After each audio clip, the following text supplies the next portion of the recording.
Hello everyone, welcome back to our channel মনিজালিস blog. আশা করি তোমরা সবাই ভালো আছো, আমরাও খুব ভালো আছি। তো আজকে হচ্ছে গুরু পূর্ণিমা। আমার সকল গুরুজনদের আমাদের পক্ষ থেকে জানাই অনেক শ্রদ্ধা, প্রণাম ও ভালোবাসা। তো সকাল সকাল উঠে দিদি ওদিকে রান্না বসিয়ে দিয়েছে, আর এদিকে ভাতের জন্য চালটাও ধুয়ে দিল। দেখো কয়েকটা সবজি কাটা আছে। আর মা এদিকে তার গুরু বাড়িতে নিয়ে যাওয়ার জন্য ফল, সবজি, চাল, ডাল, মিষ্টি, দক্ষিণা এগুলো জোগাড় করে রেখেছিল, কারণ মা বাড়ি পুজো হওয়ার পরই তারপর এগুলো গুরু বাড়িতে নিয়ে যাবে। আর মায়ের গুরু বাড়ি হচ্ছে আমাদের বাড়ি থেকে 5 মিনিটের দূরে। আমরা এখন যাচ্ছি দাদুদের বাড়ি ভোজ খেতে। তো চলো ওখানে গিয়ে তোমাদের সাথে আবার দেখা হচ্ছে। মা তো সকাল থেকে গুরু বাড়িতে গিয়ে বসে আছে, বাড়িতে এসে কিছু খাওয়া দাওয়া করেনি। তো দেখো দুপুরের দিকে ভোজনালয়ের সময় আমি আর দিদি চলে যাচ্ছি। আর বাবা আর ঠাম্মার জন্য যেহেতু খাবার নিয়ে আসতে হবে, কারণ ওরা কোথাও খেতে যায় না, তার জন্য দেখো একটা ব্যাগও নিয়ে নিয়েছি। তো চলো পুরো ভিডিওটা দেখতে থাকো। আর ওই যে মানুষটাকে দেখতে পাচ্ছ গলায় মালা পরে, এটাই হচ্ছে আমার মা আর বাবার গুরুদেব। তো চলো পুরো ভিডিওটা দেখতে থাকো।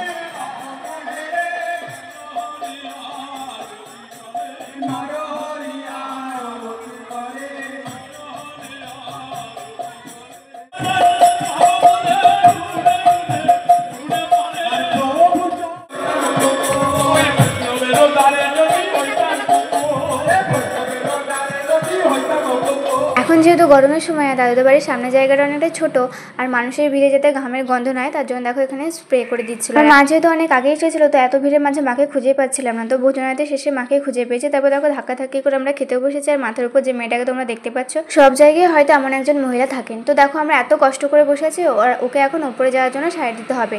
তো পাশে একটা গেট আছে, কিন্তু ওই গেট দিয়েও যাবে না। খাবার দেওয়ার জন্য পাতা দেওয়া হয়ে গেছিলো, আরও সেই পাতার উপর পা দিয়ে আমার গায়ে লাথি মেরে তারপরও উপরে উঠলো। তো এমন মানুষদের আর কি বলবো। তো যাই হোক, তো তারপর দেখো এখন আমাদের খিচুড়ি প্রসাদও দিয়ে দিচ্ছে। তো আমাদের এখানে খিচুড়ি, পাঁচ তরকারি আর চাটনি এটাই দেওয়া হয় গুরু পূর্ণিমার দিন। অনেক জায়গায় আবার সেদিন অন্ন গ্রহণ করতে হয় না, তো আমাদের এখানে এটাই হয়।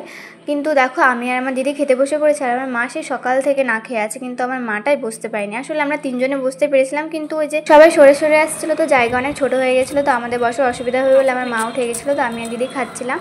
তো তারপর আমাদের হয়ে যাওয়ার পর সেই জায়গায় মা বসেছিল। তো তারপর দেখো আমরা বাড়ি এসে হাত ধুয়ে আবার গেছিলাম বাবা আর ঠাম্মার জন্য খাবার আনতে। তো মায়ের কাছে ব্যাগটা ছিল, তো মা খাচ্ছিল, মার কাছ থেকে ব্যাগটা নিয়ে এসে আমি আর দিদি খাবারটা ভরে নিয়েছিলাম।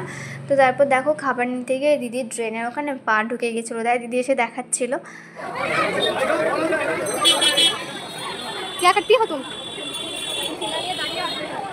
আমার আর দিদি তো খাবার নেওয়া কমপ্লিট হয়ে গেছিলো, আর আমরা দাঁড়িয়েছিলাম। তারপরে আমার মাও খাওয়া দাওয়া করে চলে আসলো। আর এদিকে দেখছি আমার মা খালি পায়ে গেছিলো গুরু বাড়িতে। তোমাদের তো আগেই বললাম আমাদের বাড়ি থেকে মা বাবার গুরু বাড়ি 2-3 মিনিটের হাঁটা রাস্তা।